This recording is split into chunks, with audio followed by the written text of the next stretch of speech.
Even the guys at top couldn't help themselves, with GM Jason Light saying, quote, "We're going to bleep and win this thing again." And then Bruce Arians also didn't hold back. Take a listen. Anybody says running back, all right, that's Kansas City. We're going for two. We're going to keep this band together, and they know how to win. Shannon, you have a problem with any of this? I don't have a problem with it, Skip, no. That's what you said, these things. Skip, I've never heard anybody say, like, nah, we good with one. We ain't trying to get back here. Everybody says that we're going to repeat because they know ultimately that's how you're judged. There have been a lot of teams that's won one in a row. Yep. Mike Shanahan told us the very first time after we won, we came in there for that first meeting. He said, if you want to be special, you got to repeat. Well, sure. Okay. So, all right, but he said that to you. He didn't say it to us. No. We didn't do it. And Skip, if you think about it, you never saw any of that in New England. Yep. They won 1, 2, 3, 4, 5, 6, and they didn't say nothing about no next year. Nothing. So I that's the difference when the expectations, because they got this, there were some expectations, but I don't think anybody expected them to reach the pinnacle so soon. Yep. And so everybody's feeling good. Oh, we bringing everybody back. Skip, and I thought the exact same thing. Man, I'm looking around like, man, if we get Zim to come back, you know, we get this one to come back, you a free agent. He go, it's never going to be the same. Unfortunately for them, all the coaching vacancies look like they're filled, so they're not going to lose Byron Leftwich, or they're not going to lose Todd Bowles. They're not going to lose anybody off their staff, so the staff is going to come back intact. Good point. But they do have some free agencies. They have Shaq Barrett. Somebody's going to throw $100 million at Shaq Barrett. It's going to be hard to walk away considering, Skip, I was an undrafted free agent. And for the first 5 years, 4 or 5 years of my career, I didn't even make $1 million a year. Now, he may got a big payday last year, that franchise tag. But somebody's going to give him an opportunity to have generational wealth. I don't know if he turns that down. I don't believe he does. Chris Godwin, somebody's going to throw a boatload of money at him because he was a number 2, and a lot of teams are going to believe that he can be a number 1.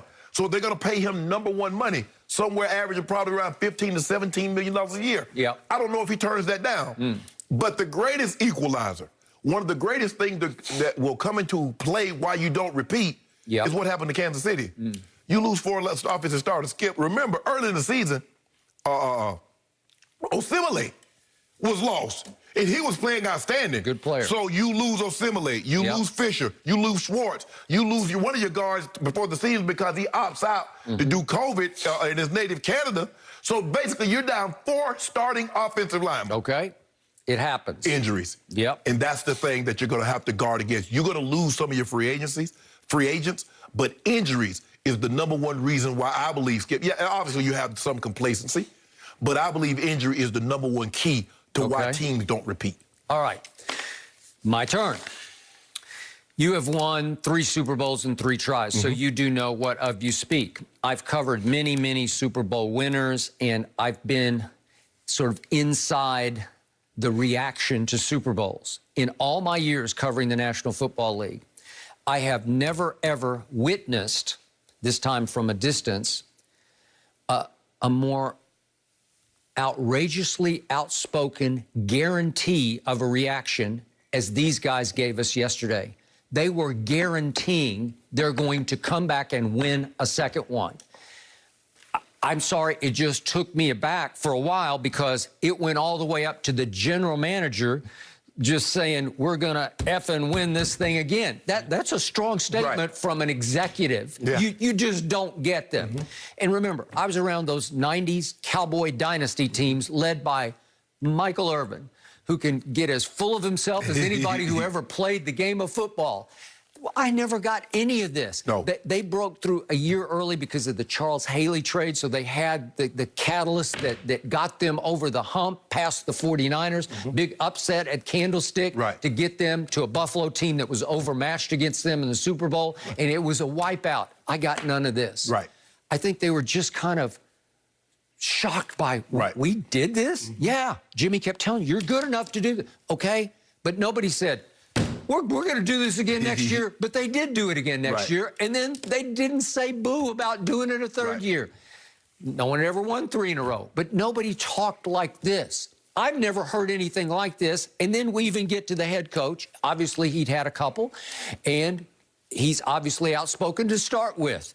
But for him just to go off on the Chiefs, with the microphone in his hand, he says, anybody that says run it back, which is what the Chiefs kept saying is their second time around, he said, you know what? But he said, BS. That was Kansas City's BS. We're just going for 2. And he acted like it's just a done deal. We're going to do it. We're a band of brothers. We're all coming back. Well, money talks as opposed to the coach speaking. Exactly. But that's what he said. And then of the Chiefs, he said, we physically kicked their ass. Well, they did. Yeah. That was a nasty butt kicking to me because that defense, once it gets cranked, thanks to Todd Well, they Bowles, beat their offense up too. They beat their offense. They beat Kansas. Beat the Bucks. defense. Yes, Bucks offense beat Kansas City's defense. Leonard Fournette just beasted them. Yes. Okay, I got it. The offensive line just stood them up and stood them off. Okay. Yep. So the point is, usually I'd be horrified by this kind of talk, but as I watched it yesterday unfold, it rang true to me. It's like they believe it with all their might. They believe they're coming back and win it again. Are they a little naive? Well, why do they believe it? Because they have the GOAT at quarterback who's playing better than ever, going on 44. So they're thinking, we got that guy. He's a Super Bowl MVP. So that's why you're empowered. You get a little too full of yourself because you're speaking from a position of strength. But, Skip, because they've never been in there, Tom has been in there. They don't know how hard it's going to be. You're about to be. See, this year. Now you got the target and all that. Everybody's Super Bowl. Sure. Everybody measures them by what they do against you. Okay. But the reason I didn't have a problem with it was it didn't ring like false bravado. It didn't come off as fake tough guy talk. It sounded like a bunch of tough guys saying, we're just going to do this again. Oh, well, Skip. You don't think when Kansas City had their parade, they didn't think they were going to run it back? Well, I'm sure they did.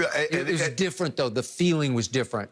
They just had kind of like this supreme confidence, like we're just more gifted than you are. We got Tyreek, we obviously got Kelsey, and we got the best quarterback who ever threw the football. I think the thing is they didn't think they were going to go besieged with the injuries to the offensive line like they got. Well, obviously, and that's the great leveler, and it can happen to this team. Right.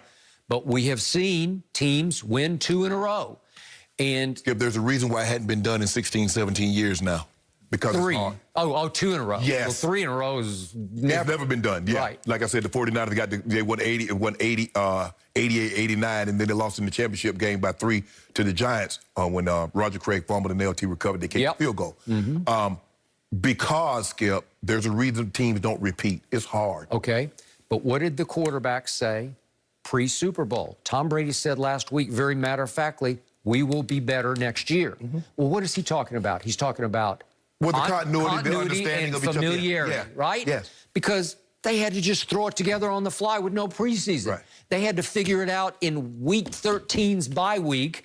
Came the latest of any team's bye week. They had to figure it out. Right. Oh, this works, but that doesn't work.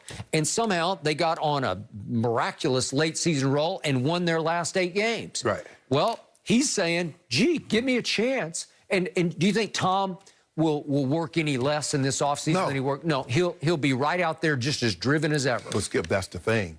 You had COVID and you had their best running back opting out. You had one of their better offensive linemen opting out. You had the offensive line getting besieged by injuries. So that's what I'm talking about. See, you're talking Kansas City, You're talking to Tampa's talking about, okay, we're coming back and everything. We're not going to have any, because they really didn't lose anybody with significant injuries for any length of time. I think Devin White, Skip, he missed the game. He missed the last game, and he missed the last game, or maybe the first game of the playoffs with the COVID protocol. Well, he missed the last game. I think he came back for COVID for protocols. But for the most part, Skip, they missed. I think they had a guard that was out for maybe 2 weeks. No, Alex Kappa, no, he was lost. Marpet was out for a game or 2 also. Marpet was, but Kappa got hurt against Washington in the first playoff game, and he was gone for the rest of the year. But when they're playing with their backup left guard. Right. So when you start Stinney, when you start, you know, your offensive line and you lose a tackle, you lose Tristan Wirfs, who graded the highest. No, he did. Dude graded up all those snaps. He gave up 1 snap the entire season. All right.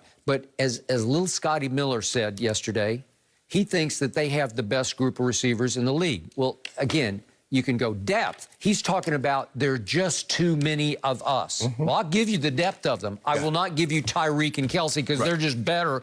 Those two are better than anybody Tampa has. But if we just go 1 through 8, a lot of, again, they could lose Chris Godwin, which has got potential, and be okay because they signed AB.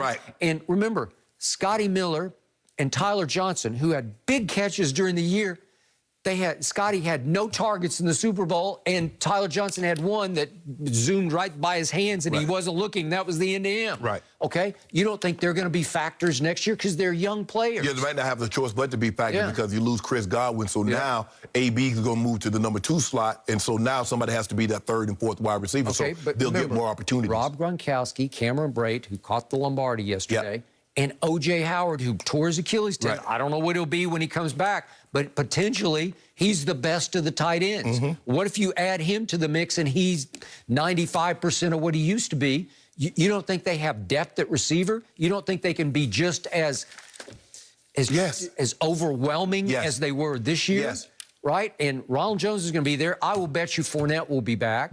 My little guy, Keyshawn Vaughn from Vanderbilt, had his moments. He'll contribute next year. All of a sudden, that's a deep football team with a lot of young talent on it. So you going to bet against them next year? I'm not. I think the only thing that you're not surprised at what they're saying. You're surprised that they said it publicly because everybody has